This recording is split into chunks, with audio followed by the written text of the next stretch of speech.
Right ఇక తెలంగాణ ముఖ్యమంత్రి రేవంత్ రెడ్డి ఇవాళ గాంధీ భవన్ కు వెళ్లనున్నారు. ఇక టీపీసీసీ చీఫ్ మహేష్ కుమార్ గౌడ్ ఆధ్వర్యంలో జరగనున్న కాంగ్రెస్ పార్టీ విస్తృత స్థాయి సమావేశానికి ముఖ్య అతిథిగా హాజరు కానున్నారు. ఈ సమావేశంలో కొత్తగా నియమితులైనటువంటి డీసీసీలు అలాగే పాత డీసీసీలు, టీపీసీసీ ఉపాధ్యక్షులు, జనరల్ సెక్రటరీలు ఇక ఫ్రంటల్ నేతలతో కూడా సమావేశం కానున్నారు రేవంత్ రెడ్డి.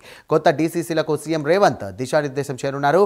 పార్టీ సంస్థాగత నిర్మాణం, స్థానిక సంస్థల ఎన్నికలు, విజయోత్సవ సంబరాలపై కూడా సమీక్షించనున్నారు. ఇదే అంశానికి సంబంధించి మరిన్ని డీటెయిల్స్ అందించడానికి మా కరెస్పాండెంట్ అజీం సిద్ధంగా ఉన్నారు. అజీం, చెప్పండి, ఏ సమయంకి సీఎం రేవంత్ రెడ్డి రానున్నారు? అక్కడ ఎలాంటి ఏర్పాట్లు చేస్తున్నారు గాంధీ భవన్ లో?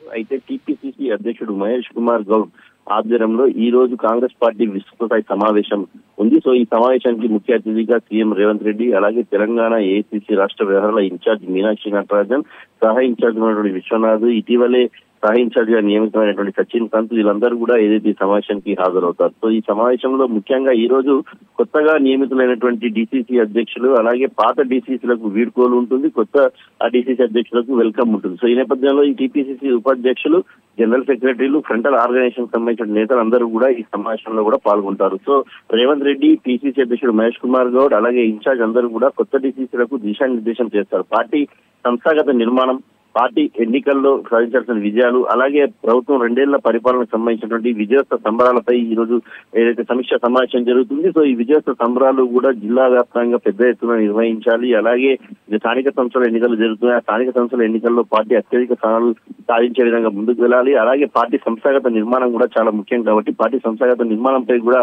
కొత్త డీసీసీ అధ్యక్షులు అందరూ కూడా దృష్టి పెట్టాల్సినటువంటి అవసరం ఉంది అని చెప్పి కూడా, దీంతో పాటు పాత డీసీసీ అధ్యక్షులు కూడా పదవి అయిపోయిందని చెప్పి నిరుత్సాహపడకుండా ఖచ్చితంగా కాంగ్రెస్ పార్టీలో డీసీసీ స్థాయికి వచ్చారంటే మరిన్ని పెద్ద అవకాశాలు రానున్న రోజుల్లో వస్తాయి కాబట్టి నామినేటెడ్ పదవుల రానున్న రోజుల్లో ఎమ్మెల్యేగా పోటీ చేయడమా లేకపోతే ఎమ్మెల్సీగా అవకాశాలు ఇవ్వడం, అనేక అవకాశాలు ఉంటాయి కాబట్టి ఎవరు కూడా నిరుత్సాహం చెందకుండా అందరూ కూడా పార్టీ బలోపేతం కోసం పార్టీ సంస్థాగత నిర్మాణంలో పాలు పంచుకోవాలని చెప్పి కూడా ఏదైతే కొత్త డీసీసీలకు, పాత డీసీసీలకు అలాగే జనరల్ సెక్రటరీలు, ఉపాధ్యక్షులందరికీ కూడా నేతలందరూ కూడా దిశానిర్దేశం చేయనున్నారు. సో ఉదయం 11 గంటలకు రేవంత్ రెడ్డి ఏదైతే ఈ సమావేశానికి హాజరవుతారో, హాజరైన తర్వాత ప్రస్తుతం రేవంత్ రెడ్డి జిల్లాల పర్యటన నిర్వహించుకుంటున్నారు. ఏదైతే డిసెంబర్ 1 నుంచి 7 తారీఖు వరకు కూడా ఉమ్మడి జిల్లాలకు సంబంధించినటువంటి ఏదైతే పర్యటన ఉంది. సో ఈ నేపథ్యంలో 11 గంటల తర్వాత ఒక 1 అవర్ పాటు ఏదైతే ఈ కాంగ్రెస్ పార్టీ విస్తృత సమావేశంలో పాల్గొని మళ్ళీ నేరుగా అటు నుంచి అటుగా ఖమ్మం జిల్లాకు ఉన్నటువంటి పర్యటనకు రేవంత్ రెడ్డి వెళ్ళిపోయేటువంటి అవకాశం ఉంటుంది. అయితే ఈ సమావేశం మాత్రం సుమారు 3-4 గంటల వరకు అయితే కొనసాగే అవకాశం కనిపిస్తుంది. Right, thank you Azeem.